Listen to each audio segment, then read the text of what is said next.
weaving? Weavers. Weavers like Arachne.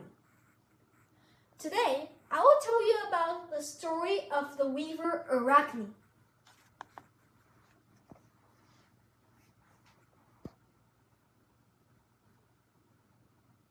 From sailors who were turned into pigs, nymphs that sprouted into trees, and a gaze that converted the beholder into stone, Greek mythology grins with shapeshifters.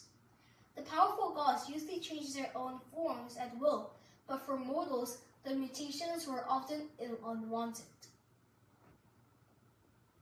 One such unnerving transformation befell the spinner Arachne. Arachne was the daughter of a tradesman who spent his days dyeing cloth in the deepest shades of purple. She had a flair for spinning the finest threads, weaving them into flowing fabric and creating magnificent tapestries. People flocked to see her hands flying across her loom as her thread sprung directly from her fingertips. But as praise for her work grew, so did their pride. Arachne could often be held bursting about her skills, demanding that her talent surpassed anyone else's.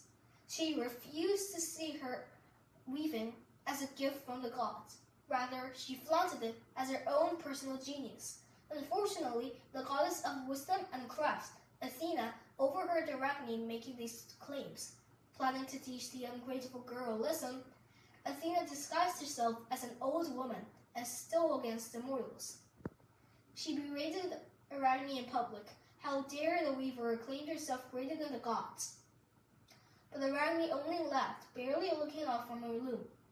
Provoked, the old woman threw off her cloak to reveal her true form.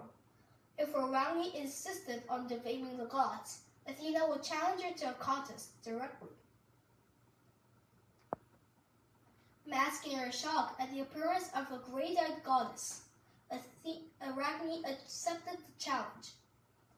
Athena drew up her own glittering loom as a great crowd gathered to watch. The weavers began, eyes fixed and shadows blurring.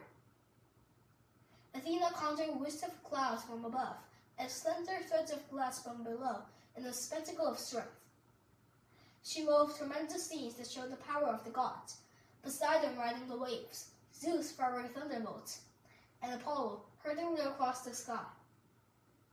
In Athena's splendid tapestry, the glory of the gods dwarfed mortal life, but Arachne had no interest on boosting godly egos. Her tapestry showed the gods abusing their power, squabbling amongst themselves, drinking and bragging, and meddling in the lives of mortals. She represented Zeus as a philanderer, transfiguring herself to a slayer woman, a swan for Leda, a bow for Europa, and a shower of gold for Danae. Arachne then turned to the misdemeanors of other gods, from Pluto's abduction of Persephone to Bacchus's wild pursuit of Eurydice. Even though she classed the gods at the most unflattering light, Arachne's work shone with her dazzling skill. Her tapestry was almost alive, filled with movement and lustrous colors that winked triumphantly. When Athena saw Arachne's undeniably better and flagrantly submersive work, she flew into a rage and turned to the human weaver. Arachne's glee dimmed as she felt herself shrinking and converting. Her fingers waved wildly as her arms stuck to her side, and black hair sprouted all over her body. The goddess left Arachne with a single spool of thread unfurling from her belly, a slim reminder of her human talent. For challenging the assumption that the gods were untouchable, Athena has shrunk her adversary into the first spider. To this day, Arachne and her children spit out her penance, or is it unbounded persistence in the shadows of giants? Bye-bye, friends. See you next time.